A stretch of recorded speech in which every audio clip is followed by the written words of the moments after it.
Do not tell me that in the year 2025, women are still doing things, women are still making significant changes in their life to please a man.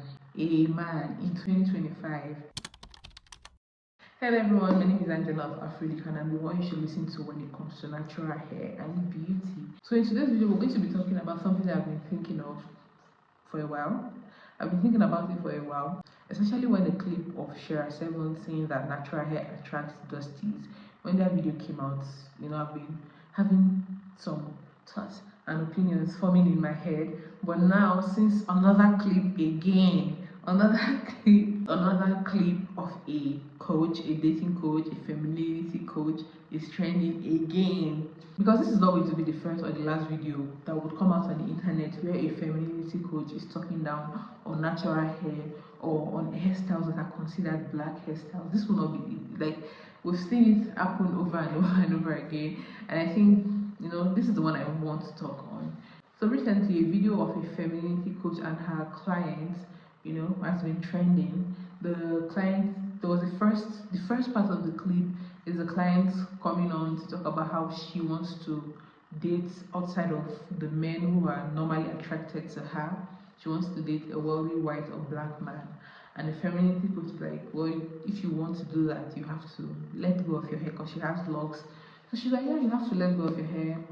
Maybe wear wigs or do something, braid the locks down and wear wigs or something, or cut the locks, and the client took the advice, she cut her locks.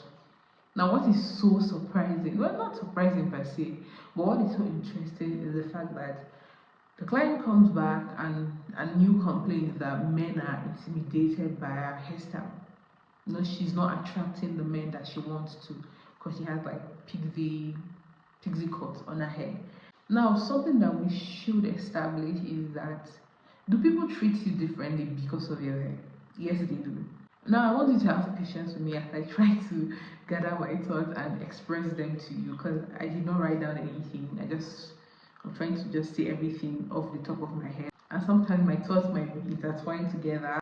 So it might take a little bit of patience for you to understand what I'm trying to say, okay?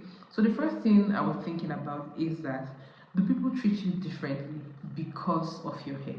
Yes, that's the truth. People treat you differently because of your appearance, and not just your natural hair. People treat, especially black women, we are treated differently because of our hair, right? Should people treat you differently? No.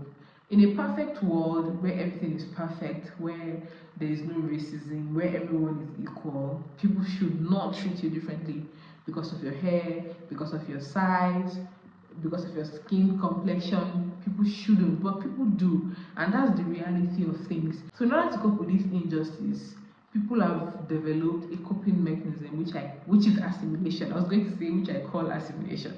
I did not coin the word assimilation. Okay, this is when you try to contour yourself, you try to make yourself blend with what the general population deems as acceptable.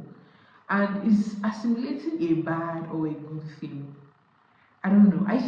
Personally, I think it's a neutral thing. It's like, if you feel this is going to make your life easier, then it's your choice to make for you. Would I personally try to assimilate by changing my hair? I don't think so. But I do believe that there are little things that we do subconsciously. There are little things that we do subconsciously to help us move and navigate in the world easily. Yes, everybody has something that they do.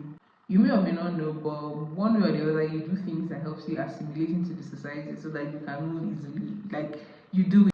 And this assimilation is what most femininity coach, most dating coach, this is what they teach, right? They tell you to wear neutral tones, they tell you to wear straighter hair, they tell you to, all of these things are part of assimilation. All of these things I just think they tell you so that you can blend in and have an easier life. Now the thing is, I don't have a problem with an individual trying to assimilate. What I have a problem with, and this is also my problem with femininity codes, it's like they have something against, or they believe that people who decide not to dress a certain way, act a certain way, talk a certain way are less than. That is where my problem comes, because we have had like videos go viral where people are talking about things that are elegant and things that are not elegant, things that are classy and things that are not classy. And it's like everything that is not classy are things that are most likely peculiar to people of color and to black people. You know, so there's one thing to try to assimilate, like, you're doing things that will make you look more acceptable, and it's another thing to try to demonize the people in your community who decide to be their authentic self and not bend and contour and conform to the societal standard or the societal pressure. It is a very weird behavior that a lot of femininity coaches exhibit. And I know some people might be like, it's not that deep, but it's that deep. Everything is deep. The food you eat is deep. Everything is deep. Sometimes we decide not to look into things because we do not want to face the reality of things. So we like to tell ourselves it's not that deep. No, like, don't take it too serious. You're taking everything too serious. It's deep. Everything is deep. A lot of these femininity coaches are preying on you, and they are relying on the fact that you're insecure and desperate to line their pockets with your money. I'm telling you, be wise, open your eyes. class is not about how much neutral tones you wear. Class is not about if you have straight hair or not. Class is a socio-economic division of people, right? You can wear as much neutral tones as you want, but your name does not open any doors. You did not go to any elite school. Like, you don't have the money. You don't have the money, you don't have the connection. So you can wear as much neutral tones as you want. You can talk down on other black people for not dressing the way you are, for not straightening their hair like you are doing. At the end of the day, you're a nigga. At the end of the day, that is what you are. And so this is another issue that people were raising up when it comes to the lady who was getting rid of her locks to find a wealthier man. The major concern from people is like, why would you want to be with a man that looks down on black hair and black hairstyles? At the end of the day, there will never be a point where you can truly be yourself in that kind of a relationship. You would continue to compromise, you would continue to act out a personality that is not really you forever and ever and ever and ever and ever. And what is so funny is that time and time again, we've seen relationships where a man is with a woman who is a dream woman, a woman that every other woman looks up to, and they still cheat. I mean, look at Beyonce, the Beyonce, talented, wealthy, beautiful, like everything you would think a dream woman would look like or be, and she still got cheated on. So at the end of the day, like, you can do whatever you feel will get you a wealthy man and keep a man. But if a man does not see your value, it means nothing. In all of this advice that the femininity coaches give, they talk about straightening your hair, they talk about wearing makeup, they talk about wearing French tips, getting your nails done all the time, da da da da da da da. They teach you all of these things, but your self-confidence, your self-identity, your self-esteem is still in the gutters. And I think that's the most important thing that people should work on. It's not about your outward appearance. It's about what is inside. I know it might sound cliche, but truly, I truly believe that a woman whose self-worth is high, a woman whose sense of self, who are you? Who do you want to be? Who do you want to be? Who do you want to present yourself as to the society? There's nothing wrong with liking neutral tones if that is truly what you want as a person. There's nothing wrong with not wanting locks if that is what you want. But a lot of times, this is not what people want. This is what they think would get them an easier life. And not just an easier life in terms of work or their business, but an easier life in terms of getting a man, getting a wealthy man. Girl, you do not want your life to be in the hands of a man, because they say that a person that can feed you can also starve you. I've seen stories of people who were with wealthy men and were living the princess lifestyle. At the end of the day, got divorced and they don't have any certificates to their name, no work experience.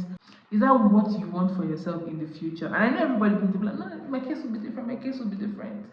But you're not so special, are you? You're not so special. You're not different. You're not so different from the people who were left with no penny, with people whose life was in another person's hands, being controlled in another person's hands, simply because they wanted a wealthier man. And there's nothing wrong with wanting to be with somebody of means, but you to be a person of means so that you can never be left stranded by another person. Oh my god.